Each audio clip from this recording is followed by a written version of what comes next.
Halo sanak semua, kita jumpa lagi di channel Firdaus Abi. Channel ini akan menyampaikan informasi-informasi inspiratif untuk kita semua. Yuk, tetap di sini.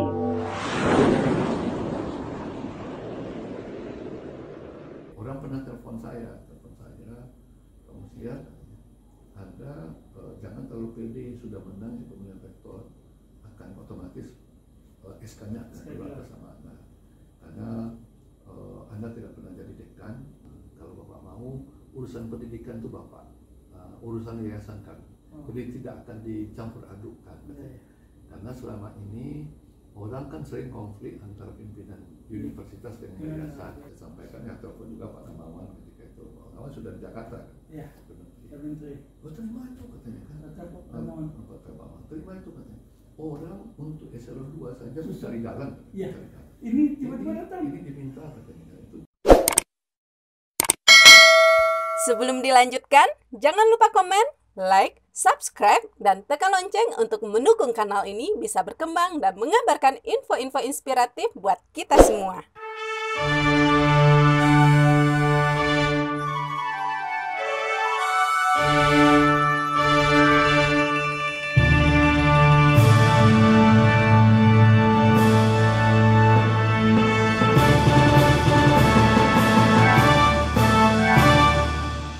Assalamualaikum warahmatullahi wabarakatuh. Sanak Firdaus Abi, pada kesempatan kali ini saya akan mengajak sanak semua untuk bertemu dengan tokoh pendidikan di Sumatera Barat, Pak Profesor Musliar Kasim. Assalamualaikum Pak. Waalaikumsalam warahmatullahi wabarakatuh. Pak, saya ingin tahu banyak Pak tentang kondisi keseharian dan aktivitas kita di kampus. Tapi sebelum cerita soal kampus, ada satu hal pesanan banyak orang untuk ditanyakan ke Bapak. Dalam kapasitas Bapak kan pernah jadi Wakil Menteri Pendidikan di zaman Pak Nuh ya Pak ya? Nah, dalam kapasitas mantan Wakil Menteri Pendidikan, konon banyak pinangan pasca Bapak sudah jadi menunaikan tugas itu. Tapi kemudian ternyata Bapak memilih untuk kembali ke daerah dan mengurus Universitas Baitur Rahmah. Apa spesialnya Pak? Dan kenapa pilihan itu jatuh ke sini Pak? Terima kasih Pak. Memang pertanyaan seperti itu banyak muncul ke saya. Kenapa kok tiba-tiba Musliar Kasim mau kembali ke sini? Saya ceritakan memang pinangan yang Pak Fir sampaikan tadi itu memang benar adanya. Saya ketika serah terima Pak SBY ke Pak Jokowi itu kan diundang yang sudah demisioner, karena kabinet sudah demisioner begitu sudah habis masa itu demisioner. Kami diundang ke istana untuk melihat prosesi serah terima antara Pak SBY dan Jokowi. Hadir tokoh-tokoh nasional ya, pengusaha, birokrat, tamu-tamu dari negara sahabat juga. Ketika itu berdiri tentunya, berdiri, tidak ada yang duduk karena menunggu arak-arakan datang. Ketika itu saya disapa oleh salah seorang konglomerat yang punya universitas, tapi saya tidak etis untuk menyebutkan. Tidak boleh disebutkan. Ketika itu dia tanyakan kepada saya, Pak Musliar, kemana habis ini? Karena dia yakin mungkin saya tidak akan jadi menteri ya. Karena Pak Jokowi begitu sudah terpilih, sudah disampaikan bahwa nanti beliau akan memilih menteri itu profesional atau orang partai. Saya tidak afiliasi ke partai karena PNS. Kemudian profesional banyak orang lain yang lebih profesional dibandingkan saya, mantan-mantan menteri dan kawan-kawan di perguruan tinggi Jawa. Ketika itu saya spontan menjawab, saya kembali ke Padang Pak, karena saya dosen, harus kembali begitu selesai menyelesaikan tugas, saya kembali ke Padang.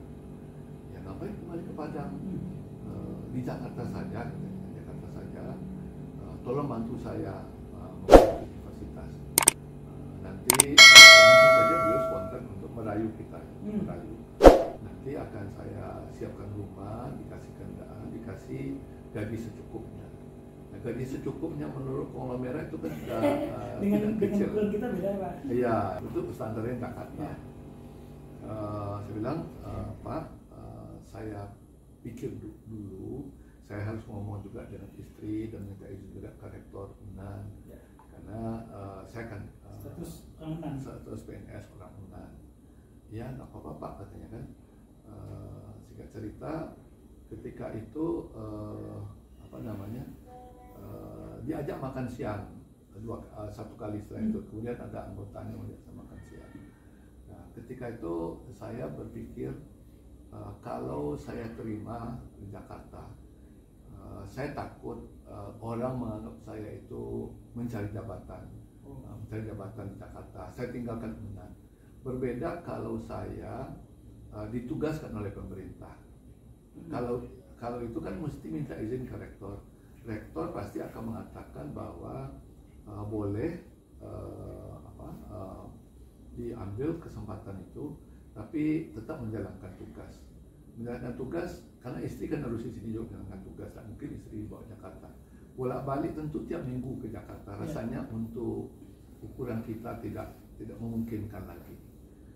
Pada waktu itu saya juga masih menjadi komisaris utama di PT PN 12. PN 12. Dan sering bolak-balik juga ke Surabaya karena kantor pusatnya di Jakarta.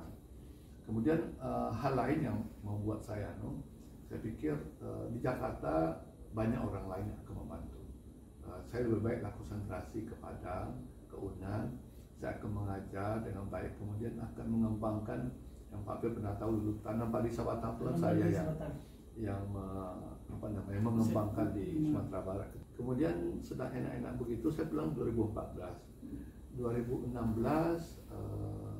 datang Pak almarhum Pak Firdaus Pak Iqbal baru meninggal. Mantan rektor. Beliau masih rektor ketika itu. Ketika itu beliau masih rektor. Datang ke rumah saya. Tidak pernah beliau sebelumnya datang ke rumah saya itu, karena beliau kan senior sekali. Senior Pak Musa. Ya, senior sekali. Datang ke rumah.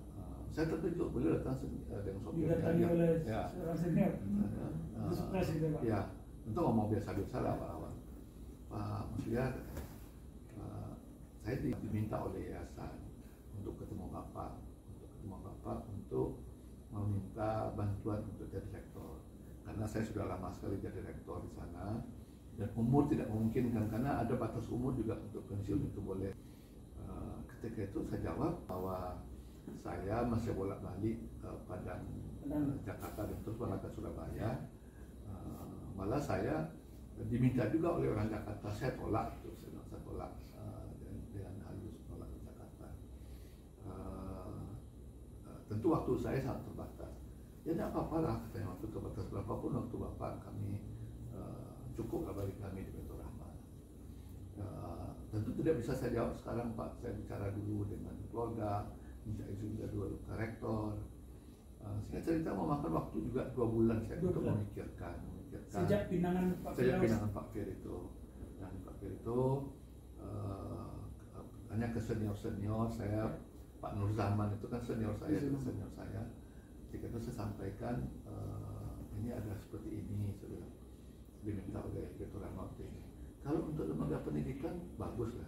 Saya tidak setuju kalau umpamanya pergi ke birokrat, umpamanya jadi kepala dinas. Kalau ini kan memajukan pendidikan. Terus satu kali saya pergi membesuk Pak Amran Nur, wali kota Solo untuk almarhum juga. Kebetulan dia ada hubungan juga yang saya dari Bako, orang tua laki-laki. Ya. Jadi ketika itu saya pergi ke SPH, masih di pintu baru.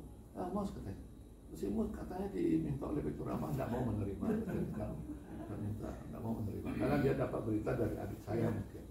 Saya belum menjawab saja itu apa alasan untuk tidak mau katanya? Sombong kita itu katanya, sombong. Orang meminta kita tanda dia butuh kita, apalagi itu kan di pendidikan juga. Itu terima itu kalau. Ya, itulah yang membuat saya menerima itu. Satu kali ditelepon oleh Bu J yang sehari-hari yayasan, Pak bagaimana Pak, katanya kan menunggu Aroka Lai kami kata itu. Menunggu Aroka Lai. Ya, saya bilang kita ketemu dulu lah Bu, ketemu dulu, kita samakan persepsi dan visi kita terlebih dulu, bagaimana pendidikan. Nah, cerita saya diterima beliau di rumahnya, Pak Muslia, kami berharap kalau Pak Muslia mau membantu kami, katanya kan, karena kami terkali di pendidikan. Urusan pendidikan itu Bapak, urusan kami. Jadi tidak akan dicampur adukkan. Karena selama ini orang kan sering konflik antara pimpinan universitas dengan yayasan. Insya Allah kita tidak akan seperti itu Pak. Memang tidak mengerti dan apa saja untuk kemajuan universitas, kami akan mengikuti apa yang Bapak lakukan. Jadi grand desainnya dari kita. Grand desain kita. Yayasan ikuti. Itulah makanya saya mau ketika saya menyampaikan juga ke R1 Pak Mukhlis Hasan, senior saya juga kan, waktu saya masih sekretaris lembaga, beliau sudah jadi dekan. Sebelum menjawab pertanyaan Ibu J tadi, beliau juga itu debat apa misalnya kitanya bajale-gale seperti apa, katanya kan memimpin ini. Jangan Pak Mus nanti berharap banyak, tidak bisa dianukan yayasan. Itulah yang membuat saya menerima dan bekerja dia. Alhamdulillah. Kenapa Pak mau menerima ini? Fasilitas Jakarta lebih. Kalau Jakarta pastilah fasilitasnya untuk ukuran konglomerat. Beliau konglomerat sekali lah. Untuk ukuran konglomerat besar sekali lah. Tapi Pak Mus menjatuhkan pilihan di sini. Iya, yang pertama seperti yang saya sampaikan juga, kalau di Jakarta itu banyak orang lain yang akan membangun. Nah, saya mau membangun Sumatera Barat. Dari awal saya memang ingin kembali untuk membangun pendidikan di Sumatera Barat, pendidikan dan ekonomi dan penelitian mengembangkan pertanian. Jadi itu alasan saya. Kemudian alasan kedua, saya menanya juga ke kawan saya di Andalas tentang lamaran Abu Rama ini. Terimalah katanya. Enggak apa nanti orang memandang saya Pak Muslia, tidak puas-puas dengan jabatan sudah menjabat ini, sudah rektor, kemudian sudah irjen dulu, menteri, kemudian kembali. Silakan. Saya kira enggak, karena kalau Pak Mus hanya di UNAN, tentu akan membimbing, kasih kuliah itu saja. Sementara kita punya punya kapasitas yang lebih. Itu ketika menjadi rektor masih bisa juga dijalankan, karena salah satu syarat kalau kami dosen ini diberi izin untuk kemana-mana itu tidak boleh meninggalkan tugas. Jadi saya sampai sekarang masih mengajar. Nah, yang saya bayangkan kalau di Jakarta itu bolak-balik pada Jakarta itu nggak sanggup. Alasan yang prinsipil memang saya ingin membangun Sumatera Barat di dunia khusus dunia pendidikan. Seperti kita lihat bahwa dunia pendidikan ini kan tidak hanya pendidikan tinggi negeri yang menyelenggarakan, justru mahasiswa itu lebih dari 60% itu kuliah di perguruan tinggi swasta. Saya baca salah satu prinsip hidup Pak Mus, biarkan mengalir seperti air, sehingga air akan menentukan kemana muaranya. Ini filosofinya gimana Pak? Jadi saya suka bersahabat dengan orang. Banyak orang yang bersahabat itu yang orang lain ada maunya dan suka mencari cantolan ke atas. Saya nggak pernah itu, saya kenal baik dengan Pak Saru, dengan Pak Fahmi. Nggak pernah saya meminta apa-apa ke beliau. Nggak pernah minta apa-apa. Saya biarkan saja mengalir, nanti akan jalan sendiri. Akan menuju muaranya sendiri. Sama apa yang ini sesuai juga dengan kenyataan yang saya hadapi. Sejak dulu saya seperti itu, tidak pernah meminta jabatan. Orang yang justru meminta kita untuk membantu beliau. Kenapa? Karena kerja sajalah orang akan melihat. Salah satu contoh, saya terkejut ketika saya diminta oleh Pak Nu untuk menjadi irjen pertama. Kan irjen itu waktu saya mulai melakukan. Jadi Jakarta itu waktu itu di atas taksi mau bawa istri operasi mata di ketika itu posisi Pak Mus di Jakarta. Besok telepon itu di Jakarta. Telepon saya karena sama-sama mantan rektor kan, agak guraunya agak bagus. Pak Pak Musliar di mana? Di Jakarta, di Padang, atau di luar negeri? Saya di Jakarta, Pak Menteri. Dan bisa saya bantu. Oh iya, ini kan Musliar katanya kan. Ini kan sudah periode kedua ya. Saya begini, irjen kita itu kan kosong, ya, karena kan pernah ada kasus gitu. Sekarang PLT. Saya sudah coba cari-cari katanya kan. Kok saya menemukan Pak Mus di pencarian saya katanya. Tolong dibantu saya. Dan terkejut lah kan, nggak pernah kita membayangkan seperti itu, dan telepon juga kan. Pak, terima kasih atas perhatiannya. Tentu tidak bisa saya jawab sekarang, Pak. Saya yang pertama baru dipilih. Waktu itu masih berapa tahun? 1,5 tahun. Oh, baru masih 1,5 tahun. Saya Oktober 2009 diangkat menjadi 2011. Saya 1,5 tahun baru dari. Jadi sekarang saya minta izin dulu ke sana untuk hal ini, dan minta juga ke istri bermusyawarah. Ya kalau kata Pak Nu, kalau kawan-kawan diundang tentu senang ya. Rektornya dipromosikan dan ada juga kosong di sana kan, dan kawan-kawan ada di iya. Kamu betul kan? Ya lah Pak, bagaimanapun saya makan. Tapi jangan lama-lama Pak Mus katanya.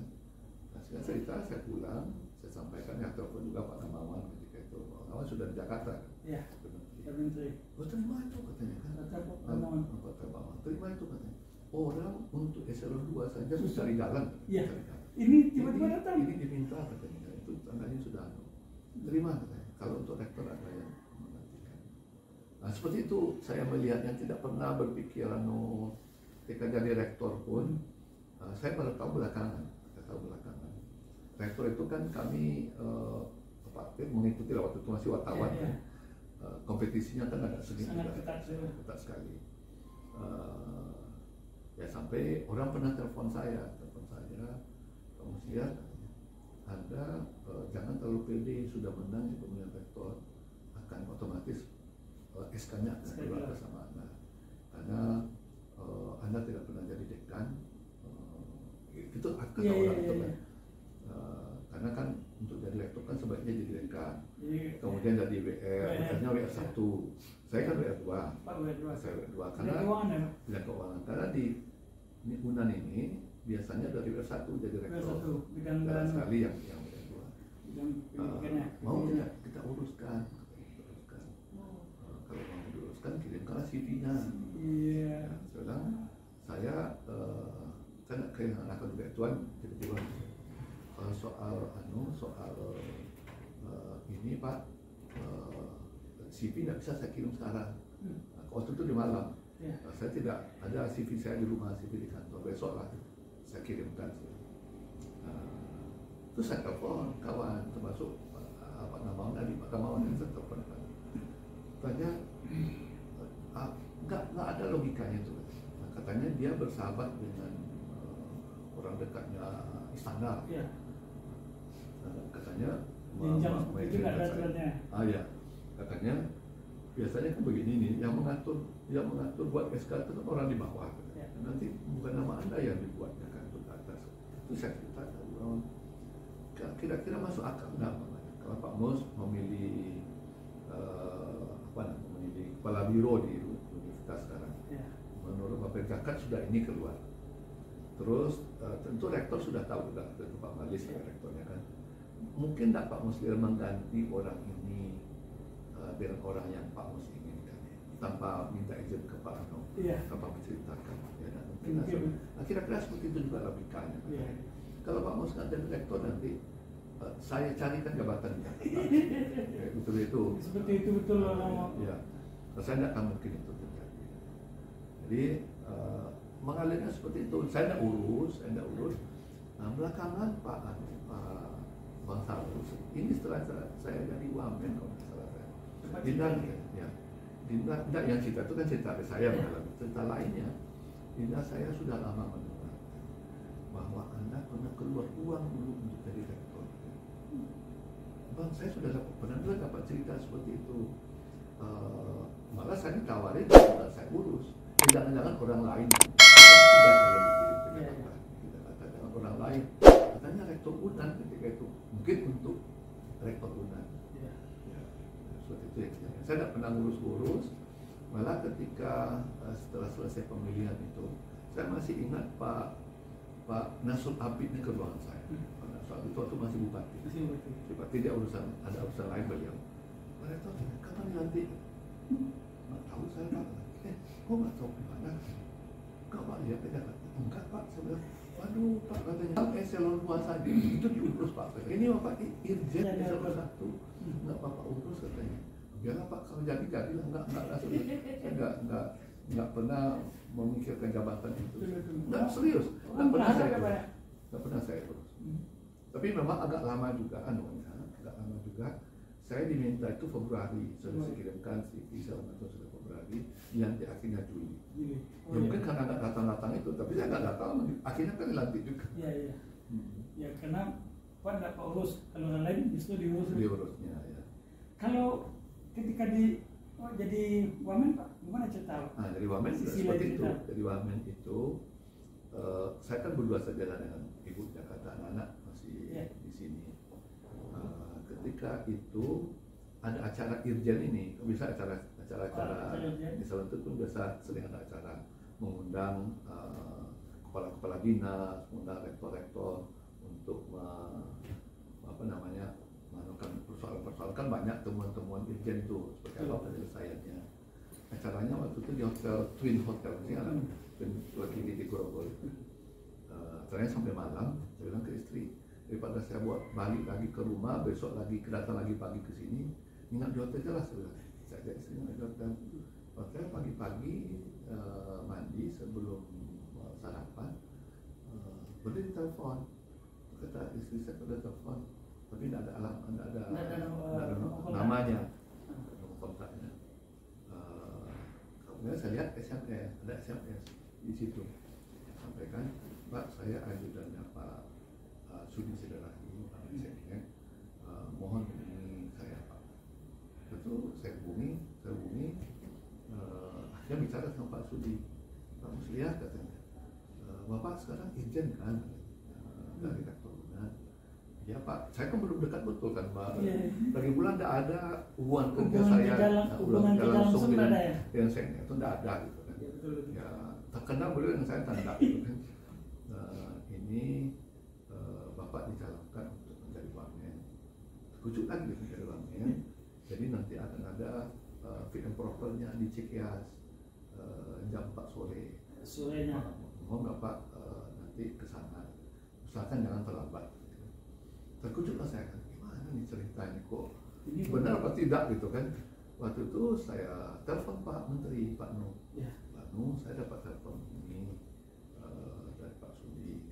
Saya sekarang ada acara di sini Pak. Dari sini saya nanti ditugasi oleh Pak Fasli. Pak Fasli masih wamen ketika itu. Pak Fasli minta mewakili beliau untuk ada rapat di Menko Kesra.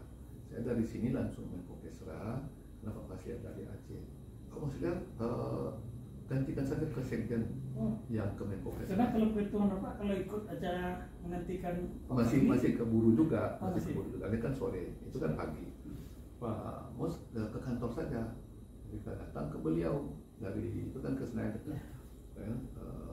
Ya apakah nanti kalau dapat pertanyaan, biasanya kan dengan Pak SBY lebih banyak beliau mengarahkan kita seperti itu ya, jauh saja dia macam seperti itulah disampaikan kepada saya. Singkat cerita, saya usahakan itu hari Jumat itu di perjalanan sebelum ke Cikeas. Saya masih ingat Jumat saya itu di Jagorawi, di Masjid Jagorawi di rest area itu ada masjid kita Jumat itu. Saya bawa ajudan terus sampai di Cikeas. Saya suruh ajudan saya turun, Mas tanya ke orang situ, benar nggak kita yang jangan salah nama nanti sebilang kan masih ragu juga. Padahal Pak Menteri sudah meyakinkan kan untuk apa namanya, karena di diri saya itu rasanya nggak mungkin lah orang kita dari kampung tidak punya link di pusat, dan nggak pernah mengurus, nggak pernah membayangkan gitu kan, jangan salah dengar kita bisa saja begitu, seperti bermimpi lah kan. Pak Mus minta ajudan untuk turun. kalau dengan presiden kan ada 2 kali holding head. Tanya situ apakah betul-betul kita setelah diyakinkan dia, nama kita ada, kan ada namanya. Sudah ada. Kalau kita masuk holding situ dulu, holding situ ajudan nggak boleh masuk lagi, ajudan dari luar. Kita masuk ke situ, nunggu lagi, terus masuk lagi ke sana. Di holding kedua tuh saya ketemu Pak Denny Indrayana. Pak Denny. Denny, terus kami sama-sama sholat asar. Kalau sama Denny kan sudah kenal-kenal karena sudah sering pernah diundang ke sini. Mas, untuk di mana katanya? Beliau kan untuk Pak Wamenbu. Iya. Sini kan. Kalau beliau tentu sudah biasa dengan Pak SBY. Iya. Sepertinya Cikias itu sudah biasa oleh beliau. Iya. Karena beliau kan staf khusus itu kan sering diajak Pak SBY. Kalau saya karena memang asing betul itu kan belum pernah ke sana. Makanya saya bilang seperti air mengalir saja, nggak pernah didesain. Ya, itulah yang berjalan. Oke Pak Mus, terima kasih. Ya Pak Fir, terima kasih banyak. Ya. Demikian pesan Abdul Sabi, pertemuan kita dengan Pak Musliar Kasim. Banyak hal dan banyak inspirasi yang bisa kita dapatkan dari beliau. Semoga tayangan ini bermanfaat. Banyak maaf. Wabillahi taufiq wal hidayah. Assalamualaikum warahmatullahi wabarakatuh. Waalaikumsalam warahmatullahi wabarakatuh.